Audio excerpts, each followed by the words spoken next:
அந்த 31 வருஷத்துல செய்த விஷயங்கள் அப்படின்னு பாத்தீங்கன்னா, இப்போ எடப்பாடியார் அவர்களோட ஆட்சி காலத்துல 11 மெடிக்கல் காலேஜ் அவர் கொண்டு வர்றாரு. 11 மெடிக்கல் காலேஜ் கொண்டு வந்தது இந்தியாவில் பாஜக கட்சியே வந்து அவங்களோட அந்த டபுள் இன்ஜின் சர்க்கார்லயே வந்து அப்படி கொண்டு வந்தது கிடையாது. அப்போ உங்களுக்கு 11 மெடிக்கல் காலேஜ், அது வந்து அந்த 11ங்கிறது அவ்வளோ ஈஸியான நம்பரும் கிடையாது. அந்த சாதனை இது வரைக்கும் வேற யாரும் பண்ணலை. ஈவன் பாஜக சீஃப் மினிஸ்டர்ஸ் கூட அதை பண்ணலை. அப்படிங்கும்போது அப்போ வந்து தமிழ்நாட்டுக்கு என்ன டெலிவர் பண்ணணும் அப்படிங்கிறது தான் இங்கே முக்கியம்.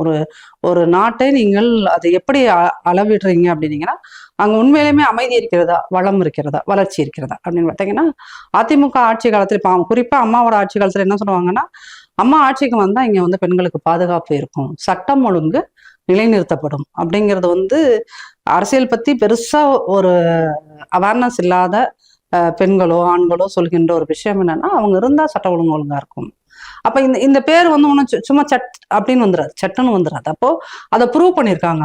அவங்க 2011 ஆட்சிக்கு வந்தப்போ 2 விஷயம் சொன்னாங்க. ஒன்று என்னன்னா, சட்டம் ஒழுங்கு வந்து நிலைநிறுத்தப்படும். இரண்டாவது, அன்னைக்கு வந்து 2006-11 வந்து கருணாநிதி ஆட்சியில வந்து 8 மணி நேரம் 10 மணி நேரம் கரண்ட் கட்டிருக்கும்.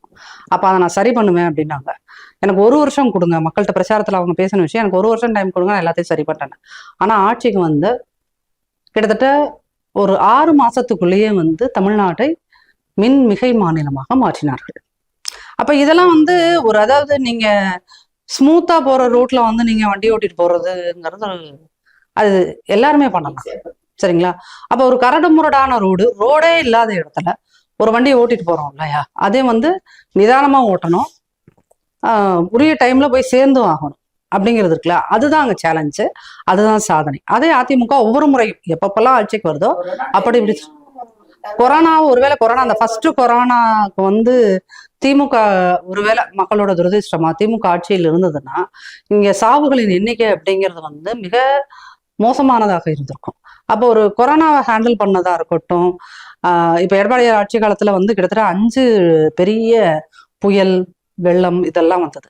அப்ப அதை திறம்பட இது பண்ணதான் சரி. கொரோனா காலத்துல வந்து வருமானமே கிடையாது, எந்த பக்கத்துலயும் வருமானமே உங்களுக்கு கிடையாது. அப்ப வருமானம் இல்லாத போது எந்த பொருட்களோட விலைவாசியை ஏற்றாமல் ஆனா கவர்மெண்ட்டை சக்சஸ்ஃபுல்லா ரன் பண்ணியிருக்கோம். அப்போ ஏன் அதிமுக வேணும் அப்படின்னா, கவர்னன்ஸ் தெரிந்த ஒரு கட்சியாக அதிமுக இருக்கிறது.